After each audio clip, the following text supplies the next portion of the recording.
Hi everyone, I hope all is well. This week's Parsha is Parshat Korach. I heard a very beautiful thought on this week's Parsha from one of my Rosh Yeshiva, Rabbi David Rossman, and he explains as follows. He says, in this week's Parsha, we see that Korach and his whole Ada, his whole community around him, right, they, and some of the firstborn of Reuven, right, Korach's whole group, they were rebelling against Moshe and Aharon, and in particular Moshe's appointment of Aaron, his brother, to be the Kohen Gadol. Right? They wanted to be Kohanim, Korach and his group. They wanted to be Kohanim. Right? There are some of Mefarshim that say, some of the commentaries that say that they proposed to do like a cycle of switch the Kohen every month or every week, so that everyone gets fair turn. But what's Moshe Rabbeinu's response to them? Moshe Rabbeinu says, Rav Lachem. He says, you guys, you're Levim, you have enough already, right? Why you don't need that? You don't need those responsibilities that Aaron has. You have enough already. Now, this language of Rav Lachem is very reminiscent of something a little later in the Torah, in Devarim, when very famously Moshe is asking Hashem if he could enter the land of Israel, and Hashem responds to Moshe and he says, Rav Lach, he says, Moshe, you have enough, right? You don't need to go into the land of Israel. So this parallel language here is no coincidence. But on one hand, we have Korach and his group, which are rebelling against Moshe, and maybe you could even say he's rebelling against Hashem, and Korach is painted in a very negative light. And on the other hand, we have Moshe who's begging to go into the land of Israel, and we seemingly have the same response from Hashem that Moshe gave to Korach. So what's going on here? Well, we have to really understand what the job of the Levim is, or was in the Midbar, in the desert, what the job of the Levites were.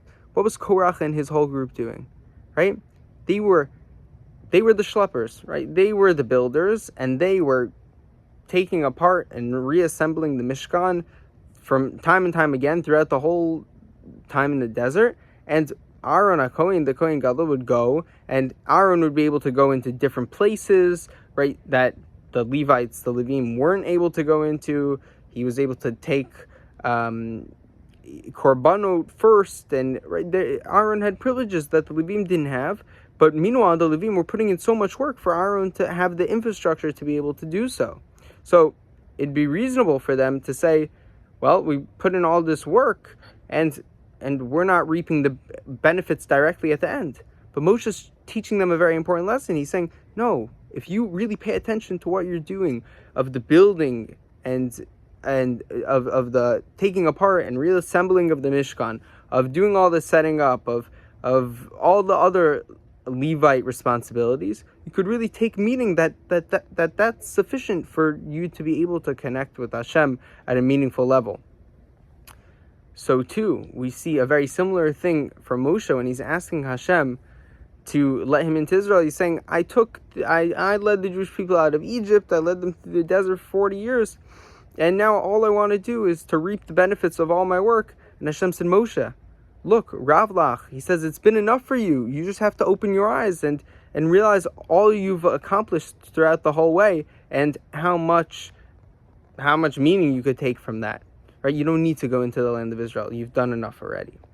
Now, I think it's a very important lesson for all of us, and I'm going to end off with my bracha for all of us this week, that a lot of times in our lives, we could see that we put so much work into something, but at the end of the day, it might not benefit us directly, and sometimes that's really hard to deal with. But we need to have this mindset of Rav Lach, right? Sometimes, right? It's enough. It's enough for us. We should really be able to take meaning in everything we do, regardless of what the outcome is at the end, that it should only be for our own gain in terms of our connection with Hashem. And with that, I wish you all a Shabbat Shalom.